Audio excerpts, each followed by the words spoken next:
ভিডিওটা পুরো দেখে যান আর কথাগুলো মনোযোগ দিয়ে শুনে যান, আশা করি সবারই ভালো লাগবে। ইবলিশ আজও খুঁজে বেড়াচ্ছে হজরত মুসা আলাইসাল্লামের কবর। কেন সে এত মরিয়া, আর যদি সে পেয়ে যায় তাহলে কি ঘটবে? কোরআনে 30 পাড়ার মধ্যে 28 পাড়াতেই মুসা আলাইসাল্লামের নাম এসেছে। তিনি ছিলেন সর্বাধিক মুজিজার অধিকারী নবী, কিন্তু আশ্চর্যের বিষয় তার কবর আজও মানুষের চোখের আড়ালে। আল্লাহ কেন গোপন রেখেছেন? খ্রিস্টান ধর্মগ্রন্থে উল্লেখ আছে, ইবলিস চাইতো মুসা আলাইসাল্লামের দেহ তুলে এনে অপমান করতে এবং বনি ইসরায়েলকে বিভ্রান্ত করতে। ফেরেশতা মিকাইল আলাইসাল্লাম তাকে বলেছিলেন, তোমার ওপর আল্লাহর লানত বর্ষিত হোক। রাসূল সাল্লাল্লাহু আলাইহি ওয়াসাল্লাম বলেছেন, মুসা আলাইসাল্লামের কবর বাইতুল মুকাদ্দাসের কাছাকাছি কোথাও। আল্লাহ ইচ্ছাকৃতভাবে তা লুকিয়ে রেখেছেন, যাতে শয়তান বা পথভ্রষ্টরা কখনো সেটিকে ব্যবহার করতে না পারে। এই রহস্য আজও অমীমাংসিত।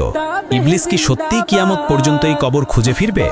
আর কেন আল্লাহ একে গোপন রেখেছেন তা আমাদের জন্য কি বড় শিক্ষা নয়? ভিডিওটি ভালো লাগলে লাইক, শেয়ার এবং সাবস্ক্রাইব করতে ভুলবেন না।